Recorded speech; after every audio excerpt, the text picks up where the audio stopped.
Hello friends, आज से हम लोग कॉन्स्टिट्यूशन ऑफ इंडिया की शुरुआत कर रहे हैं। और कॉन्स्टिट्यूशन की जो शुरुआत होती है वो प्रियम्बल से होती है, यानी प्रस्तावना से होती है। और उसकी भी जो स्टार्टिंग की लाइन है वो है we the people of India. तो अगर आपके पास सवाल आता है कि प्रियम्बल की स्टार्टिंग लाइन क्या है या फिर कॉन्स्टिट्यूशन की स्टार्टिंग की लाइन क्या है, तो वो we the people of India है।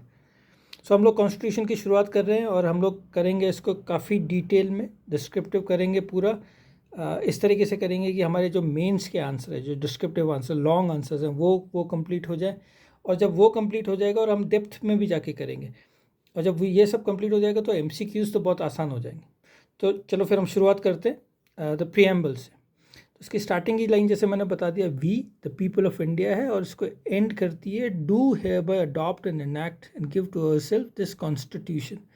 सो ये आप देखिएगा कि कुछ जो वर्ड्स हैं वो कैपिटल में लिखे गए हैं, WE पूरा कैपिटल में, द पूरा, people of India, sovereign, socialist, secular, democratic, ये सारे के सारे कैपिटल में। ये सब हम अपने डिटेल में करेंगे अपने नेक्स्ट वीडियो में कि इनका एक्चुअली में मतलब होता क्या है।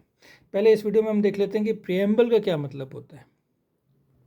तो प्रियम्बल जो है वो इंट्रोडक्शन टू द कॉन्स्टिट्यूशन है। इसको सबसे बेस्ट तरीका प्रियम्बल को समझने का ये है कि कोई रिसर्च स्टूडेंट होता है या कोई प्रोफेसर होता है, वो रिसर्च पेपर जब लिखता है तो ये रिसर्च पेपर होता है 2500 वर्ड्स का, 3000 वर्ड्स का, इससे ज़्यादा वर्ड्स का।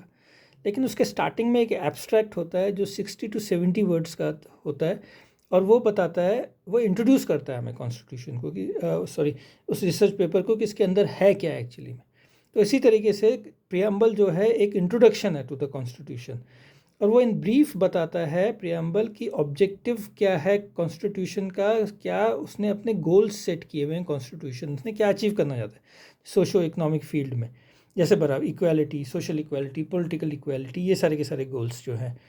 और एक एग्जांपल दे रहा हूँ आपको, गवर्नमेंट ऑफ इंडिया एक्ट 1919 का जो एक्ट था उसमें भी एक प्रियम्बल था। सो प्रियम्बल या तो कानून में होता है, किसी एक्ट में होता है, या फिर वो कॉन्स्टिट्यूशन में होता है। और वो प्रियम्बल 1919 का प्रियम्बल बोलता है कि ऑब्जेक्टिव होगा of gradually introducing responsible government in India. So एक जिम्मेदार गवर्नमेंट इंडिया में, जो कि इंडियंस की ही गवर्नमेंट होगी, वो धीरे धीरे करके आएगी, लेकिन within the British empire. ये बात भी उसने क्लियर कर दी थी।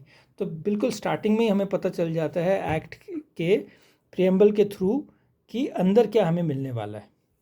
तो एक और पीस ऑफ इंफॉर्मेशन यहाँ पे MCQ आपको दे दूँ कि 1935 का जो गवर्नमेंट ऑफ इंडिया एक्ट था उसका अपना कोई प्रियम्बल नहीं था, उसने अडॉप्ट किया था preamble government of India act of 1919 का। तो ये सारी चीज़ें हम डिटेल में करेंगे जब हम नेशनल मूवमेंट भी शुरू करेंगे, जिसमें थोड़ा भी टाइम लगेगा। अब एक इम्पॉर्टेंट केस हुआ बेरूबारी केस 1960, जो हम डिटेल में करेंगे जब हम करेंगे कि क्या प्रियम्बल जो है वो कॉन्स्टिट्यूशन का पार्ट है, तब ये केस बड़ा इंपॉर्टेंट हो जाएगा, वो तब करेंगे। लेकिन उसमें एक जजमेंट ये आया था कि understanding the mind of the constitution maker, जब कॉन्स्टिट्यूशन मेकर्स जब अपना संविधान बना रहे थे तो उनके दिमाग में क्या चल रहा था, ये चीज़ बड़ी इंपॉर्टेंट हो जाती है। हम प्रियम्बल के थ्रू इसको हम पता कर सकते हैं। फिर SR बोमई का केस आया था 1994, लिखा हुआ है, ये मैंने साफ नहीं है बट 1994 लिखा हुआ ये केस था।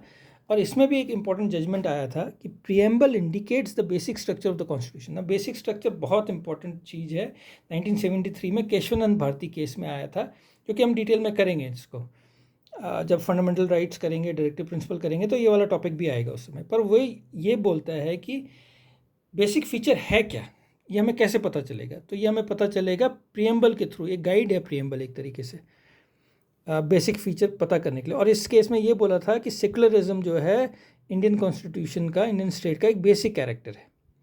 सो पर्पस देख लेते हैं इसका, क्या पर्पस है प्रियम्बल का। तो वो सोर्स बताता है हमें। पहली ही लाइन है we the people of India. तो हाँ, वो ये जो पीपल ऑफ इंडिया हैं वही अपने आप को कॉन्स्टिट्यूशन दे रहे हैं। अच्छा, इसका मैं एक और MCQ यहाँ पे एक और चीज़ बता देता हूँ आपको। वो ये कि जब कैबिनेट मिशन भारत में आया था 1946 में, तो उसका जो मैंडेट था वो ये था कि किस तरीके से ट्रांसफ़र ऑफ पावर करना है टू द इंडियंस। तो उसने ये रिकमेंडेशन दी थी कि इंडिया में इलेक्शंस होंगे, जो कि हुए, और फिर उसके बाद हमने अपने रिप्रेजेंटेटिव चुने, जो कि फिर कॉन्स्टिट्यूएंट असेंबली में गए, और उन्होंने 9 दिसंबर 1946 को पहली बार मिले और उन्होंने भारत का संविधान बनाने की प्रक्रिया शुरू करी, और जो कि बनकर तैयार हुआ 26 नवंबर को 1949 में। तो सीधा सीधा कैबिनेट मिशन से शुरुआत करते हैं, जहाँ से कि इलेक्शंस हो, उसके बाद इलेक्शंस होते हैं कैबिनेट मिशन के बाद, उसके बाद फिर कॉन्स्टिट्यूंट असेंबली की स्थापना होती है, उसके बाद फिर कॉन्स्टिट्यूशन की बनता है। तो ये सारी एक चेन है, ये एमसीक्यू में आ सकता है। नेचर ऑफ पॉलिटी बताता है प्रियम्बल, गवर्नमेंट कैसी होगी, जो कि सोवरेन होगी, सोशलिस्ट होगी, सेक्युलर होगी, डेमोक्रेटिक होगी, तो रिपब्लिक होगी। तो ये सारे टर्म्स जो हैं हम लोग करेंगे अगले वीडियो में। राइट्स एंड फ्रीडम्स बताता है, कुछ नेगेटिव राइट्स हैं जैसे फंडामेंटल राइट्स, ज़्यादातर नेगेटिव राइट्स हैं जो कि स्टेट की पावर को चेक करती है, स्टेट को कोई काम करने से मना करती है। जबकि directive principle of state policy जो है, पॉजिटिव राइट्स हैं जो कि स्टेट को कुछ इंजॉइन करती हैं, कमांड करती हैं कुछ पॉजिटिव स्टेप्स करने के लिए लोगों के लिए। फिर लास्ट में अडॉप्टेशन है, स्पेसिफाइज द डेट, और डेट स्पेसिफाई करता है कि 26 नवंबर 1949 की डेट है जब ये एक्ट जो है, ये कानून जो है, ये सबसे बड़ा कानून इनफैक्ट कॉन्स्टिट्यूशन ऑफ इंडिया जो है सबसे बड़ा कानून है, बनकर तैयार हुआ। और आखिरी में the preamble does not grant any power but it gives a direction and purpose to the constitution. तो प्रियम्बल जो है वो कोई पावर नहीं देता है स्टेट को, राज्य को। तो अगर कोई केस चल रहा है सुप्रीम कोर्ट में जिसमें यूनियन ऑफ इंडिया भी एक पार्टी, तो वो अगर ये क्लेम करती है, अटॉर्नी जनरल जो क्लेम करता है ऑफ इंडिया क्लेम करता है कि भैया हमारी तो पावर प्रियम्बल से मिली हुई है, तो ऐसे कोई पावर प्रियम्बल नहीं देता है। बट उसका कन्वर्सली उसका उल्टा भी बात सही है कि गवर्नमेंट की पावर को चेक भी नहीं करता है प्रियम्बल, लेकिन फिर एक डायरेक्शन देता है, एक पर्पस देता है टू द कॉन्स्टिट्यूशन। सो उम्मीद है आपको थोड़ा सा समझ में आया होगा। इसको हम कंटिन्यू करेंगे अपने नेक्स्ट वीडियो में। Thank you.